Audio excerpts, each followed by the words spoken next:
last couple of days been like for you? They've been good. Just especially that family came in town. Got to hang out with them for a while, and then my teammates are excited.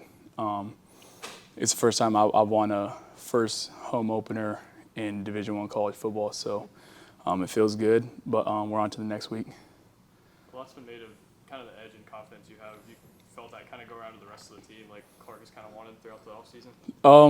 For sure, it's just installing confidence in the guys. We got all we need in this locker room. We preach that every day, and so, we got to keep improving.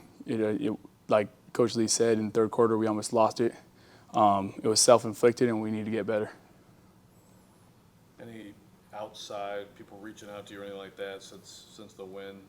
People you hadn't heard from before, anything like that? Yeah, there's a lot of people reaching out. A lot of close people too. Just knowing that I could do it, having faith in me, and especially my mom. I love her to death, and she's the one who instills confidence in me, allows me, tells me that I can do anything I want to, and so really thankful for her. What's your partnership with Cedric Alexander been like? Obviously, opening things up for each other. We're big Canes guys, so we go to Canes. Me, him, Gunner, Duncan, a lot of O linemen.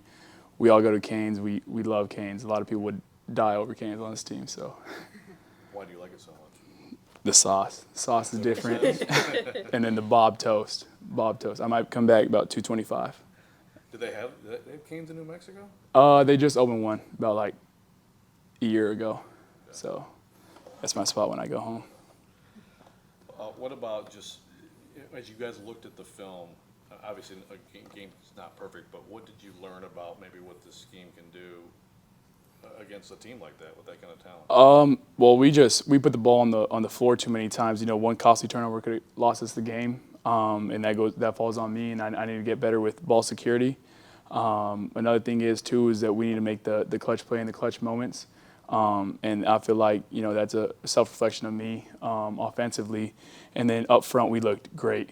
Those guys worked their tail off all year, from Gunner to Chase, left to right, all those guys, Steven, even like the thirds, like worked their tail off. I'm talking like every single day they come in, they want that.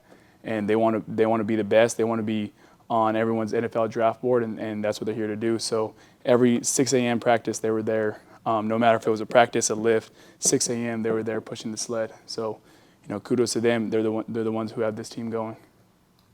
I think it was an interesting thing to see how emotional Clark was after that game. How does that compare to kind of how emotional wins have been for you in the past? One of the more emotional ones. No, I understand it. It's a lot of people doubt him too, whether he can do it or not. And so me and him share a common ground of, that chip on our shoulder every single week. We got to go out and do it. This week is even a bigger week. We got to bring it to him. We got to do anything we can to win this week, and then just bring that mentality every single week. Where exactly does that chip come from? Can you kind of pinpoint somewhere like this is I feel this way? A lot of kids get recruited, early ages, and so for me, I thought I was good enough at an early age to get recruited, and I didn't. Just a lot of people doubt me, but I got the self-confidence that's all I need. God instilled me a dream, and he wouldn't put the dream in my head if it couldn't be true. Obviously, now that you've had a game, there's more of your offense on film for other teams to look at. What do you think is the key to sustaining the offensive success now that teams a little bit maybe more know what they're looking for? Just sustaining the run. It's the guys, we call it run to win in practice. We're going to run the football. We're going to be hard at lunch pail and bring that energy every single day. And the guys up front win us the game every single time. They want it this weekend. It'll be up to them to win it next weekend and the weekends to come.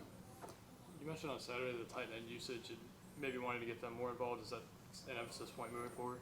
Yeah, we'll take advantage of what the defense gives us. Obviously, there's a few miscommunications with me and the tight end, and that's something we're getting cleaned up at practice this week. But, overall, they did a hell of a job too, just doing the little things right. Not blocking in the back when people were past them, just letting the play out. And then when their number's called, they made the play. So just little things, and then get them, little dunks, because they have a real skill set of yak. So you said you put your highlights in here for everybody? You remember this? He told you guys that? Yeah. Yeah. It was probably like my second week here.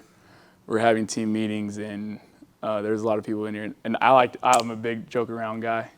So I was like, Gunnar Hansen was like, yeah, do it. And I was like, I'll do it. I don't care, you know? So I put it on. But, you know, I feel like that just shows like team camaraderie. You know, the people encourage me to do whatever it takes. And so I'm just happy to be here. You know, I love this team. This team is special. What was the reaction in the room when the highlights were? There was a few like, ooh, you know, some of those ones.